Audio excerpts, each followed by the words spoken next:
नमस्कार। आज हम जानेंगे 8वें श्लोक का अर्थ। इस प्रकार 3 श्लोकों में बार बार अपना अद्भुत रूप देखने के लिए आज्ञा देने पर भी जब अर्जुन भगवान के रूप को नहीं देख सके, तब उसके न देख सकने के कारण को जानने वाले अंतर्यामी भगवान अर्जुन को दिव्य दृष्टि देने की इच्छा करके कहने लगे। श्लोक 8वां। न तु मां शक्यसे द्रष्टुमनेनैव स्वचक्षुषा दिव्यं ददामि ते चक्षुः पश्य मे योगमैश्वरम्। श्लोक का अर्थ। परंतु मुझको तो इन अपने प्राकृत नेत्रों द्वारा देखने में निस्संदेह समर्थ नहीं है। इसी से मैं तुझे दिव्य अर्थात अलौकिक चक्षु देता हूँ। उससे तू मेरी ईश्वरीय योग शक्ति को देख। यहाँ तू पद के साथ साथ यह कहने का अभिप्राय यह है कि तू मुझे इन अपने साधारण नेत्रों द्वारा नहीं देख सकता। इससे भगवान ने यह भाव दिखलाया है कि तुम मेरे अद्भुत योग शक्ति से युक्त दिव्य स्वरूप के दर्शन करना चाहते हो। यह तो बड़े आनंद की बात है और मैं भी तुम्हें अपना वह रूप दिखलाने के लिए तैयार हूँ। परंतु इन साधारण नेत्रों द्वारा मेरा वह अलौकिक रूप देखा नहीं जा सकता। उसको देखने के लिए जिस शक्ति की आवश्यकता है वह तुम्हारे पास नहीं है।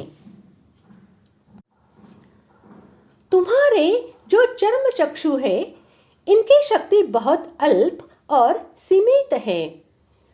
प्राकृत होने के कारण ये चर्म चक्षु केवल प्रकृति के तुच्छ कार्य को ही देख सकते हैं, अर्थात प्राकृत मनुष्य, पशु, पक्षी आदि के रूपों को, उनके भेदों को तथा धूप छाया आदि के रूपों को ही देख सकते हैं। परंतु वे मन, बुद्धि, इंद्रियों से अतीत मेरे रूप को नहीं देख सकते। भगवान ने अर्जुन को विश्व रूप का दर्शन करने के लिए अपने योग बल से एक प्रकार की योग शक्ति प्रदान की थी, जिसके प्रभाव से अर्जुन में अलौकिक सामर्थ्य का प्रादुर्भाव हो गया। उस दिव्य रूप को देख सकने की योग्यता प्राप्त हो गई। इसी योग शक्ति का नाम दिव्य दृष्टि है। ऐसे ही दिव्य दृष्टि श्री वेद व्यास जी ने संजय को भी दी थी। इस प्रकार अर्जुन को जिस रूप के दर्शन हुए थे वह दिव्य था। भगवान ने अपनी अद्भुत योग शक्ति से ही प्रकट करके उसे अर्जुन को दिखलाया था। अतः उसके देखने से ही भगवान की अद्भुत योग शक्ति के दर्शन आप ही हो जाते हैं।